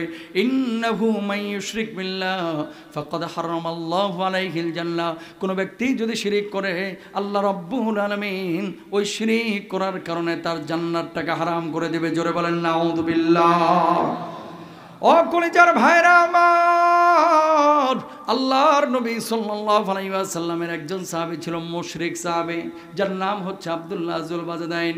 আল্লাহর নবী সাল্লাল্লাহু আলাইহি ওয়াসাল্লামের কাছে আসলেন, বললেন, ইয়া রাসূলুল্লাহ, আপনি আমার কালেমা পড়ায় দেন, আমি কালেমা পড়তে চাই, আমি ঈমান আনতে চাই। আল্লাহর নবী কালেমা পড়ায় দিলেন। কালেমা পড়ার পরে এবার গেলেন নিজের চাচার কাছে, যে চাচার কাছে তিনি লালিত পালিত হয়েছিলেন। ওই চাচা ছিল মুশরিক। ওই চাচার কাছে গিয়ে বললেন, চাচা, ঈমান এনেছি মুহাম্মদ সাল্লাল্লাহু আলাইহি ওয়াসাল্লামের উপরে, আল্লাহর উপরে ঈমান এনেছি, আপনি রাগ করেন না, আপনার ধর্ম আপনি পালন করেন, আমার ধর্ম আমি পালন করব। সঙ্গে সঙ্গে চাচা একেবারে তেলে বেগুনে জ্বলে উঠলেন, এত বড় সাহস! ঈমান এনেছিস আল্লাহর উপরে, মুহাম্মদের উপরে, এই মুহূর্তে তুই ঈমান ছাড়বি অথবা আমার বাড়িঘর ছাড়বি, সম্পদ ছাড়বি, খামারের রোডগুলো ছাড়বি? আব্দুল্লাহ জবাব দিলেন, চাচা, আমি ঈমান ছাড়তে পারবো না, বাড়ি ছাড়তে পারবো, সম্পদ ছাড়তে পারবো, খামারের রোডগুলো ছাড়তে পারবো। এই মুহূর্তে বললেন, তাহলে বের হয়ে যা আমার বাড়ি থেকে। যখন তিনি শীতের মধ্যে রজনীতে বাড়ি থেকে বের হয়ে যাচ্ছিলেন, এবার চাচা বললেন, তোর পরনের জামা কাপড়টা খুলে দিয়ে যাবে। ও চাচা, আল্লাহর দোয়া লাগে আপনি পরনের জামা কাপড়টা খুলে নেবেন না, কারণ এটা আমার এই শেষ সম্বল, এটা দিয়ে লজ্জা স্থানটা ডেকেছি। চাচার মনে মায়া জন্মাইল না, সঙ্গে সঙ্গে বললেন, এই জামা কাপড় খুলবে বা ঈমান ছাড়বে? আব্দুল্লাহ যুল বাজদাইন নিজের জামা কাপড় খুলে উলঙ্গ হয়ে গেলেন। উলঙ্গ শরীর নিয়ে বুড়িমার কাছে গেলেন, যে মা, অসুস্থ অবস্থায় বিছানায় পড়েছিল। মাকে বললেন, মা এক টুকরা চাদর হবে নাকি, যে চাদরটা দিয়ে আমি আমার লজ্জাস্থানটাকে ঢাকবো। মা এক টুকরা চাদরের ব্যবস্থা করলেন। ওই লজ্জাস্থান ঢেকে এবার বাপে আল্লাহর নবী সাল্লাল্লাহু আলাইহি ওয়াসাল্লামের কাছে গেলেন। যাওয়ার পরে বললেন, ওগো নবীজি, ফজরের রক্ত হয়ে গেছে, দেখেন আমার কি করেছে, আমার চাচা কি করেছে। কই তোমার এই অবস্থা কেন? ঈমান আনার কারণে আমার চাচা আমার বাড়ি থেকে বের করে দিয়েছে, সম্পদগুলো কেড়ে নিয়েছে, খামারের রোডগুলো কেড়ে নিয়েছে, এমনকি পরনের জামা কাপড়টা পর্যন্ত কেড়ে নিয়েছে। ওগো নবীজি, সব কিছু ছেড়ে আপনার কাছে এসেছি, আল্লাহর কসম কলিজার ঈমান আমি ছাড়ি নাই। জোরে বলেন আল্লাহু আকবার। আল্লাহর নবী আবার বললেন, আব্দুল্লাহ এই জায়গায় একটু দাঁড়া, আমি ঘরের মধ্যে থেকে আসতেছি। নবীজি ইয়ামানি ডোরা কাটা একটা চাদর নিয়ে আসলেন। নিয়ে আসার পরে আব্দুল্লাহর গায়ের উপরে দিয়ে বললেন, ও আব্দুল্লাহ, আমি নবী আজকে থেকে এই চাদরের মালিক আমি তোরে বানায় দিলাম। কতক্ষণ পরে বলছে, গো নবীজি আমার জন্য একটু দোয়া করেন না, আল্লাহ যেন আমার শাহাদাতের মওত দান করেন। আল্লাহ নবী দোয়া করলেন, আল্লাহ আব্দুল্লাহকে আপনি শাহাদাতের মওত দান করেন, আব্দুল্লাহর রক্ত আপনি কাফের বেঈমানদের জন্য হারাম করে দিন। এই সাহাবী বললেন, ইয়া রাসূলুল্লাহ, শহীদ আমি হইতে চাইলাম, কিন্তু আমার রক্ত কাফের বেঈমানদের জন্য কেন হারাম করলেন? আল্লাহর নবী জবাব দিলেন, কেউ যদি শাহাদাতের তামান্না নিয়ে বাড়ির মধ্যে বিছানাতেও মারা যায়, আল্লাহ রাব্বুল আলামিন তারেও শাহাদাতের মর্যাদা দেন। জোরে বলেন সুবহানাল্লাহ। কয়েকদিন পরে তাবুকের যুদ্ধের ডাক, সব সাহাবীর সঙ্গে সাহাবীরা গিয়েছেন। হঠাৎ জ্বরে আক্রান্ত হয়ে জিহাদের আগে তিনি দুনিয়া থেকে বিদায় নিয়ে চলে গেলেন। মাগরিবের নামাজের পরে আবু বকর সিদ্দিক রাদিয়াল্লাহু তাআলা আনহু লাশটারে গোসল দিচ্ছেন। আল্লাহর নবী তখনও জানেন না আব্দুল্লাহ দুনিয়া থেকে বিদায় নিয়ে চলে গেছে। নবীজি এবার বলছেন, আবু বকর, কার লাশ গোসল দিচ্ছ গো আবু বকর? আল্লাহর নবী, আপনার সাহাবী আব্দুল্লাহ দুনিয়া থেকে বিদায় নিয়ে চলে গেছে। নবীজি ফুপিয়ে ফুপিয়ে কাঁদলেন, চোখ দিয়ে টপ টপ টপ টপ করে পানি পড়ছে। আল্লাহর নবীর মনটা খারাপ হয়ে গেল। বললেন, আবু বকর লাশ গোসল দিচ্ছ ভালো কথা, কিন্তু তারা জানাজার নামাজ কেউ পড়াইবে না। আবু বকর বললেন, ইয়া রাসূলুল্লাহ, কোনদিন কোন সাহাবীর ব্যাপারে আপনি বললেন না তার জানাজার নামাজ পড়ায় না, এর ব্যাপারে কেন বললেন? আল্লাহর নবী এবার বললেন, আব্দুল্লাহ, আবু বকর, আমার আব্দুল্লাহর জানাজার নামাজের ইমামতি আমি নবী নিজেই করব। বলুন আল্লাহু আকবার। নবীজি ইমামতি করলে লাভ আছে না নাই? কম না বেশি? সবার আগে নবীজি কবরের মধ্যে নামলেন।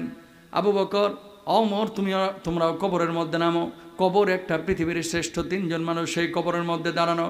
আল্লাহর নবী বললেন, লাশটা আমার হাতে দাও। লাশটাকে আকাশের দিকে তুলে আল্লাহর নবী বলছেন, আল্লাহ আমি আব্দুল্লাহর ওপরে খুশি আছি, ও আল্লাহ তুমি আব্দুল্লাহর ওপরে খুশি হয়ে যাও। জোরে বলেন সুবহানাল্লাহ। লাশ দাফনের পরে সাহাবীরা তাঁবুতে চলে যায়। আবু বকর নড়ে না, এভাবে থাপ্পড় মারতেছে কবরের উপরে। সাহাবীরা বলছেন, আবু বকর কবরের উপরে থাপ্পড় মারেন কেন? কয়, কি কপাল নিয়ে জন্ম নিয়েছিল, আজকে তার লাশের জায়গায় আমি আবু বকরের লাশটা কেন হলো না? আল্লাহু আকবার। কি বুঝলেন? একদিকে দুনিয়া আর একদিকে ঈমান। দুনিয়ার সব ছেড়েছে, ঈমান ছাড়ে নাই। তাকান, বাংলাদেশে বর্তমানে যদি দাজ্জাল আসতো 92% মুসলমান ঈমান হারা হইতো। বুঝেন নাই কথা? কেন বললাম এই কথা? কেন? দুইটা সিঙ্গারা, এক ঢোক কোক আর 200 টাকার লাগে জোহর থেকে নিয়ে মাগরিব পর্যন্ত মিছিল করে। আমার নেতার চরিত্র ফুলের মতো পবিত্র, নামাজ পড়ে না কক্ত, দাঁড়ায় দাঁড়ায় মুতে। কথা কন না কেন? তো দুইটা সিঙ্গারা আর 200 টাকার লোভ তুমি সামলাইতে পারলা না, একটা পাপিষ্ঠকে তুমি বললা নেতার চরিত্র ফুলের মতো পবিত্র। আরে মিয়া, ফুলের মতো পবিত্র আমার নবীর চরিত্র আর সাহাবীদের চরিত্র ছাড়া আর কারো নাই। তুমি তোমার নেতার ব্যাপারে কেন বলো? কথা বলেন ঠিক কিনা? সেই নেতা আমার আসল নেতা, যে নেতা কোরআনকে অনুসরণ করে, সেই লিডার আমার আসল লিডার। যে লিডার আমার কোরআনকে অনুসরণ করে, যে লিডার অস্বীকার করে, সে আমার আদর্শ লিডার হতে পারে না। ঠিক কিনা? এই অঞ্চলের মানুষগুলো অনেকদিন মিসগাইডেড হয়েছে। খেয়াল করেন, এই অঞ্চলের মানুষ ধর্মভীরু আমি জানি, তানোর না চলে এই অঞ্চলের মানুষ, চাঁপাইনবাবগঞ্জের মানুষ। কিন্তু এই মানুষগুলোকে আলেম বিদ্বেষী করে তোলা হয়েছিল গত 15 বছরে। এই মানুষগুলোকে ইসলাম বিদ্বেষী হিসাবে এই অঞ্চলের মানুষগুলোকে অনেক সময় মাহফিল থেকে মাহরুম করা হয়েছিল। ঠিক কিনা? বড় বড় বক্তারা আমরা মাহফিলের ডেট নিলে থানাতে যাইতো, যাওয়ার পরে পারমিশন না, হবে না, এই বক্তা ওই গ্রুপের। তো কোন গ্রুপের বক্তা লাগবে? তাহেরি গ্রুপের। কথা কন না কেন? যারা ওদেরকে আব্বা বলতে পারে এদেরকে লাগবে। কথা বলেন না কেন? আজকে আলহামদুলিল্লাহ মুক্ত বাতাসে মুক্তভাবে আমরা কথা বলতে পারি, আল্লাহর কাছে লাখো কোটি শুকরিয়া। আলহামদুলিল্লাহ বলেন। দাড়ি রাখা শুরু করে কিছু যুবক, কি রে জামাত শিবিরে যোগ দিলি কবে? কথা কন না কেন? টাকনোর উপরে কাপড় পরা শুরু করে, কি রে হেফাজতে যোগ দিছিস নাকি? মরিয়ম ভাবি আগে বোরকা পরতো না, এখন বোরকা পরা শুরু করে। কি গো ভাবি, উমরা টুমরা করে এলে নাকি? কিছু জালেম আছে না নাই? কোরআনের কিতাবটাকে অনেকে বলে জিহাদি বই, জঙ্গিবাদের বই। 16 বছর ট্যাবলেট খাওয়ানো হয়েছে, জিহাদ আর জঙ্গিবাদ একত্রিত করে ফেলাইছে। ওই জেএমবি, জঙ্গি, হরকতুল মুজাহিদ, হেফাজত, জামাত ইসলাম সবগুলোরে এরা বলছে যে এরা সব জঙ্গি, সব জঙ্গি। কথা বলেন ঠিক কিনা? জিহাদের কথা কোরআনুল কারিমে আছে না নাই? কেউ যদি অস্বীকার করে তার ঈমান থাকবে না, সে কাফের হয়ে যাবে। কথা বলেন ঠিক কিনা? জঙ্গিবাদ আর জিহাদ এক জিনিস না। সুতরাং কেউ যদি বলে দাড়িকে জঙ্গির দাড়ি, কেউ যদি টুপি দিতে রাজি নাই, ঠিক কিনা মুসলমান?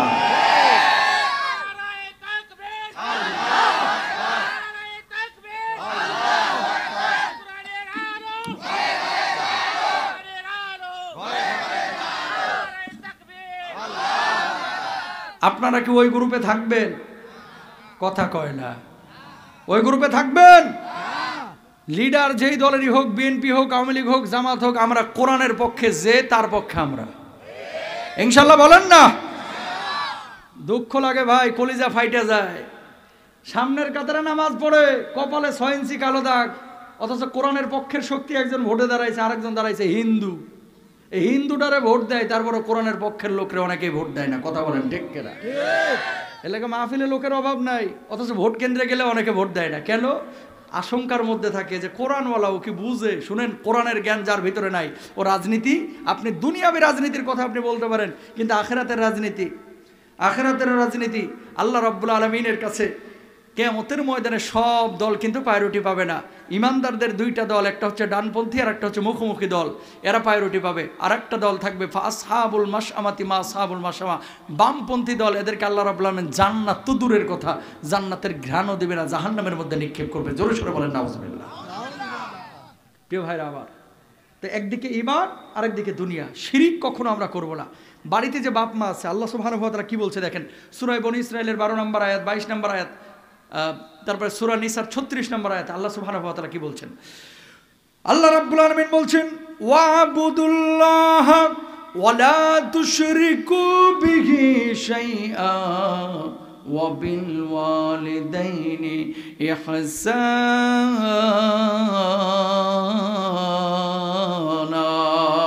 আল্লাহু আকবার বলেন। রাব্বুল আলামিন বললেন, আল্লাহর ইবাদত করো, আল্লাহর সঙ্গে কাউকে শরীক করো না, আর বাপ মার সঙ্গে ভালো আচরণ করো। ও দরদের ভাইরা আমার, আল্লাহর ইবাদত করাকে আমরা ফরজ মনে করি, নামাজ রোজাকে ফরজ মনে করি, কিন্তু বুড়া বাপ মার খেদমত করা, বাড়িতে বাপ মার সঙ্গে ভালো আচরণ করা, এই খেদমতটাকে অসংখ্য মুসলমান আমরা ফরজ মনে করি না। ঠিক কিনা? কলিজার ভাইরা আমার, বুড়া বাপ মা আজকে ঘরের মধ্যে আছে, আপনি জানেন না কি নিয়ামত ঘরের মধ্যে আছে, কালকে কিন্তু মারা যাবে। একদিন পকেট ভরা টাকা আসবে, সেদিন বাপ মার থাকবে না। কথা বলেন ঠিক কিনা? অনেক মানুষ আমাদের কাছে হাত ধরে এসে কান্দে, হুজুর মা যখন জীবিত ছিল তখন টাকা পয়সা ছিল না, বাপ যখন জীবিত ছিল টাকা পয়সা ছিল না, আজকে পকেট ভরা টাকা আছে কিন্তু বাপ মা আর ঘরের মধ্যে নাই। নামাজ পড়াকে আল্লাহ রাব্বুল আলামিন যেমন ফরজ করেছে, বাপ মার খেদমত করাকে তেমনই ফরজ করেছে। আজকের সমাজের দিকে তাকায় দেখেন, শিক্ষিতের হার বাড়ছে কিন্তু মনুষ্যত্বের মানুষের সংখ্যা অধিক হারে কমছে কমছে কমছে। ঠিক কিনা? আগারগাঁওয়ের বৃদ্ধাশ্রমে যান, ডাক্তার ইঞ্জিনিয়ারের বাপ মাকে পাবেন, সচিব আমলার বাপ মাকে পাবেন, হুজুরের বাপ মাকে পাবেন না, রিক্সাওয়ালা ভ্যানওয়ালা মূর্খ মানুষের বাপ মাকে পাবেন না। কথা কন না কেন? মহিলা প্যান্ডেল আছে নাকি আপনাদের? মহিলারাও আছে। আর বেশি সময় নিব না, কিছু কাজ আছে, অল্প সময় মধ্যে শেষ করব। তার আগে এই লাস্টের কথাগুলো খুব মনোযোগ দিয়ে শুনেন। বাপ মা আপনারও আছে, অনেকের জীবিত, অনেকের কিন্তু মারা গেছে। অধিকাংশ মানুষ বলে যে হুজুর সুখের সময়টা বাপ মা দেখে যাইতে পারলো না। বাপ মার ইবাদতের ব্যাপারে আল্লাহ নবী কি বলছেন? হুমা জান্নাতুকা ওয়া নারুক, বাবা মা তোমার জান্নাত, বাবা মা তোমার জাহান্নাম। আজকে জীবিত আছে তো টের পাচ্ছেন না, পকেট ভরা টাকা আসবে ভাই। আপনার মাটা একসময় অনেক কষ্ট করেছে আপনার জন্য। পৃথিবীর কোনো মাকে দেখবেন না জোহরের নামাজের পরে ভাত রাইন্দে আগে খাইতে, আগে স্বামী বাচ্চা কাচ্চারা খাওয়ায়, লাস্টে গিয়ে যেটা থাকে মা সরের আগে অল্প একটু ভাত খেয়ে উঠে চলে যায়। তারপরেও মুরগির ভালো গোশতগুলো নেয় না, গরুর গোশত ভালোগুলো নেয় না। একমাত্র কারণ হচ্ছে আপনার জন্য, আপনার জন্য, আপনার জন্য, ঠিক কিনা? শীতের রাত্রে ছোট বাচ্চা যখন থাকে দেখবেন বুকের উপরে পেশাব করে দেয়, পেটের মধ্যে লাথি মারে, গুতা মারে। আপনি জানেন না, ছোট্ট যখন ছিলেন ট্যা ট্যা করে কেঁদেছেন, মুখের ভাষা আপনার মা ছাড়া কেউ বুঝে নাই যে কান্নাটা ঘুমের জন্য কান্না নাকি খাবারের জন্য কান্না, পৃথিবীর কেউ বুঝে নাই, কিন্তু মায়ের কলিজায় আল্লাহ তাআলা জাগ্রত করে দিয়েছে। জোরে বলেন সুবহানাল্লাহ। রাজশাহী বিশ্ববিদ্যালয়ে পড়তে গিয়েছেন, মার মুরগির ডিম বিক্রি করা টাকা, লাউ বিক্রি করা টাকা, ওই কি কয় আপনাদের ওই যে গোবর দিয়ে বানাই গুড়া না নুনদা না কি কয়, নুনদা, এগুলো বিক্রি করা টাকা, 1 টাকা 2 টাকা 5 টাকা করে মা জমায় রাখছিল, মুষ্টিবদ্ধ করে আপনার হাতে তুলে দিয়েছে। কি বিশ্ববিদ্যালয়ে যে খরচ করিস। মায়ের ওই 60-70টা টাকা এখন 60 কোটি টাকার মধ্যেও এই ভালোবাসা মায়া নাই মায়ের ওই 60 টাকার মধ্যে যে ভালোবাসা ছিল, ঠিক কিনা? মাটারে কষ্ট দিয়েন না। বউরা অনেক সময় বাপমার খেদমত করতে চায় না, এদিকে স্বামীকে বলতেছে তোমার বাপমার সাথে থাকতে চায় না, ওইদিকে আবার নিজের ভাইয়ের বউকে বলতেছে স্বামী স্ত্রী ভালোভাবে থাকো, নিজের শ্বশুর শাশুড়ির খেদমত করো। ওইদিকে যা বলতেছে নিজের শ্বশুর শাশুড়ির খেদমত করো, এইদিকে বলতেছে স্বামীরে যে ছেলে মেয়ের ভবিষ্যৎ রক্ষা করতে হলে আমাদেরকে শহরে যাইতে হবে, একসাথে থাকতে চায় না। তাকান, বউয়ের হক বউয়ের কাছে, বাপমার হক বাপমার কাছে। স্ত্রীর হক আদায় করবেন, স্ত্রীকে মারধর করবেন না, দাসীবাদীর মতো আচরণ করবেন না। ঢাকা সিটির মধ্যে গত 1 বছরে তালাকের আবেদন পড়েছে 56,000, যেখানে 81% তালাক হচ্ছে মেয়েদের পক্ষ থেকে ছেলেদেরকে। আমার মা বোনেরা যারা শিক্ষিত হচ্ছে, অনেক সময় স্বামীর খেদমত ঠিক মতো করে না, অনেক শিক্ষিত স্বামী স্ত্রীর হক ঠিক মতো আদায় করে না। আল্লাহর নামে হলফ করে বলতেছি, কোন স্ত্রী যদি মারা যায়, স্বামী যদি বলে সে আমার স্ত্রী ভালো ছিল, আল্লাহ তাআলা তারা বলবে যা সেই স্ত্রী ভালো, তার জন্য আমি জান্নাতের ফয়সালা করে দিলাম। সুবহানাল্লাহ বলেন। আবার কোনো স্ত্রী মারা যাওয়ার পরে স্বামী যদি বলে যে আমার স্ত্রীটা ভালো ছিল, আল্লাহ তাআলা তাকেও ভালো বলেন। স্বামী মারা যাওয়ার পরে স্ত্রীর ভালো বলা, স্ত্রী মারা যাওয়ার পরে স্বামী ভালো বলা, এটা মারাত্মক বিষয় ভাই। আল্লাহ বলতেছে আমি তারা ভালো বলবো। সুবহানাল্লাহ বলেন না? তাহলে স্বামী স্ত্রীর সম্পর্কটা হবে ভালোবাসার, হৃদ্যতার, মহব্বতের। ইনশাল্লাহ বলেন। বুড়া বাপ মা যাদের জীবিত আছে, বাপ মারে কষ্ট দিয়েন না। আবারও বলি, দেখেন আপনার বাপটা আপনার জন্য নীরবে কাঁদে, আপনি জানেন না। কোনো বাপকে দেখবেন না কোনো সময় চেহারার মধ্যে ক্রিম লাগাইতে। কেন? কার জন্য লাগাইবে? চেহারার কিছু আছে? খাটতে খাটতে পুড়িয়া শেষ, পাগুলো ফাইটা যায়। ঈদের সময় নতুন জুতা জামার ব্যবস্থা আপনার বাপ আপনার জন্য করেছে। ম্যাক্সিমাম বাপকে আপনি জিজ্ঞেস করেন যে আব্বা তুমি কিনে দিচ্ছ, তুমি কেন কিনো না? বাবার জবাব থাকে কি জানেন? দুর্বোকা, গত বছরেরটাই তো ছিঁড়ে নাই। আরে মিয়া, বাপের মনটা চাই, টাকাই কুলাইতে পারে নাই, তোমারে বুঝতে দেয় নাই। আল্লাহু আকবার বলেন। এ হচ্ছে বাবা। বাপ মারে কষ্ট দিয়েন না। হাতটা জোর করে বলতেছি, জীবনে যদি উন্নতি চান তাহলে বাপ মার খেদমত করেন। ইনশাল্লাহ বলেন না? দুবাইয়ের একজন ব্যবসায়ী ভাই আছে, যার অধীনে 400 শ্রমিক কাজ করে, রাজমিস্ত্রির কাজ করতে দুবাই, এখন ইন্ডাস্ট্রির মালিক, বিশাল কোটিপতি। বললাম ভাই, কোনো না কোনোভাবে তো আল্লাহ তাআলা উঠায় কারো না কারো দোয়ায়। আপনার পেছনের ব্যাকগ্রাউন্ডে এরকম কিছু আছে কিনা যে তার দোয়া কবুল হয়েছে? হুজুর, 4টা ভাই ছিলাম, এক ভাই মায়েরে দেখে নাই। আমি রাজমিস্ত্রির কাজ করতাম দুবাই এসে, বুড়ি মারে যা কামাইতাম কিছু শেয়ার করতাম, মায়ের খেদমত করতাম, বাংলাদেশে টাকা পাঠাইতাম। যেদিন আমার ব্যবসা শুরু হলো, একটু টাকা আসা শুরু হইলো, মায়ের উমরায় নিয়ে গেলাম দুবাই থেকে, সৌদি আরবে কুমিল্লা থেকে নিয়ে গেছি। কাবার গিলাফ ধরে মা খালি বলছে, আল্লাহ জীবনে যা চাইছিলাম না তাও তুমি দিয়ে দিচ্ছ। কাবা তওয়াফ করবো কখনো কল্পনাও করি নাই। আমার যে বাচ্চাটা আমার উমরা করাইলো, এই ছেলেরে কখনো ঠেকায়ও না। বাপ মার দোয়া থাকলে পৃথিবীতে কোনো সন্তান কখনো ঠেকে না। কথা বলেন ঠিক কিনা? আর বাপ মার দোয়া না থাকলে শিল্পপতি হন, টাকা রাখতে পারবেন না। যত বড় হুজুরি হন, আমল থাকবে না। বাপ মার দোয়া না থাকলে যত বড় লিডারই হন না কেন, মানুষের ভালোবাসা, মানুষের মহব্বত কখনোই পাবেন না। কথা বলেন ঠিক কিনা? এখনকার লিডাররা ভাই, সব এলাকার কথা বলতেছি না, ম্যাক্সিমাম এলাকার একই চিত্র। নবীজি বলছেন কিয়ামতের আগে ওয়াউক্রিমার রাজুলু মাখাফাতা শাররিহি, কিয়ামতের আগে এমন কিছু লিডার বাইর হবে যাদেরকে মানুষ ভয় পায় সম্মান করবে, ভালোবাসে না। এই জামানা চলতেছে, সেই জামানা। সামনে আসলে আসসালামু আলাইকুম স্যার, ভালো আছেন স্যার? স্যার আসতে কোনো কষ্ট হয়নি তো স্যার? স্যার আপনার বউ বাচ্চা ভালো তো স্যার? খালি স্যার স্যার। 7 মিনিটে 57 বার আপা, 7 মিনিটে 57 বার স্যার। অথচ যেমনি স্যার সামনে থেকে চলে যায়, খাটাসটা মরে না কেন? কথা বলেন ঠিক কিনা? মানে সামনে আসলে স্যার স্যার, কিন্তু পিছনে গেলে এর মানে ভালো কথা বলেন এর ব্যাপারে। মানুষের ভেতরে ঢুকতে হলে কাজ দিয়ে ঢুকতে হবে। বাপ মার খেদমত করবেন তো ইনশাল্লাহ? পুরো আলোচনা থেকে কি শিখলেন? ইমানের জন্য যেখানে জানের প্রয়োজন জান দেব, মালের প্রয়োজন মাল দেব, বান্দার হক নষ্ট করবো না, শিরিক কখনো করবো না ইনশাআল্লাহ। বউদেরকে পর্দা করাবেন। এই নতুন বিয়ে করার পরে ফেসবুকে কিছু পোলাপান আছে খালি সারাক্ষণ বউয়ের সাথে সেলফি দেয়, ছবি দেয়। এরা কাপুরুষ, হিজরা। কথা কয় না কেন? মেয়েদেরকে হচ্ছে লুকিয়ে রাখার জিনিস, যত ভেতরে রাখবেন মেয়েরা তত সুন্দর নূরানি হবে। আর ওই খোলা কলার মতো ছাড়িয়ে দিবেন, মানুষে ট্রিট করবে, কি বিয়ে করছে, এ তো পুরো দেখতে আটার বস্তার লাগান। কথা কন না কেন? স্ত্রী থেকে পর্দা করান, বউকে পর্দা করাবেন। বউয়ের ছবি ফেসবুকে দিবেন না, বউদেরকে পর্দা করান। মেয়েরা যদি দেখেন ইদা সল্লাত খামসাহা, আল্লাহর নবী বলছে কোনো মেয়ে যদি 5 ওয়াক্ত নামাজ আদায় করে, ও সামাত শাহরাহা, রমজানের রোজা রাখে, ও আতাআত বালাহা, স্বামীর আনুগত্য করে, ও হাসানাত ফারজাহা, লজ্জাস্থানের কোনো নারী যদি হেফাজত করে, আল্লাহ তাআলা ওই নারীকে কিয়ামতের ময়দানে ডাকবে, বান্দি এদিকে আয়। সব মেয়েগুলো আল্লাহর কাছে যাবে, এভাবে তাকিয়ে থাকবে আল্লাহর আদালতের দিকে। আল্লাহ বলবে এই দরজাগুলো দেখ, কিসের দরজা? আল্লাহ জান্নাতের দরজা। কয় যেই দরজা দিয়ে খুশি ওই দরজা দিয়ে আমার জান্নাতে ঢুকে যা। সুবহানাল্লাহ বলেন না? তাহলে বউদেরকে বলে দিয়ে এই কথাগুলো যে হুজুর বলছে, আর যারা শুনতেছেন আমল করার চেষ্টা করবেন ইনশাআল্লাহ। আচ্ছা, এই যে মাহফিলটা হইলো, আপনারা খুশি না বেজার?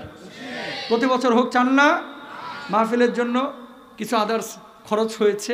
আপনারা, আমি আলোচনা শেষ করব তার আগেই সবাই আমি তাকবীর দিব, আপনারা 2টা হাত তুলেন, লিল্লাহে তাকবীর। হাত তুলেন, লিল্লাহে তাকবীর। আবার জোরে, লিল্লাহে তাকবীর। বাম হাত নামাবেন, ডান হাত না। বাম হাত নামাবেন, ডান হাত নামাবেন না, কিন্তু ঝামেলা হয়ে যেতে পারে। আল্লাহ যে হাতগুলো এখানে উঠে রয়েছে সব হাতগুলোকে তুমি ক্ষমা করে দাও, আমিন বলেন। 5 ওয়াক্ত নামাজ কাল থেকে পড়বো তো? কোরআনের পক্ষে থাকবো তো? আল্লাহর জমিনে আল্লাহর দ্বীন কায়েমের চেষ্টা চালাবো তো? আল্লাহ কবুল করুক, আল্লাহ সবাইকে মুজাহিদ রূপে কবুল করুক, আমিন বলেন।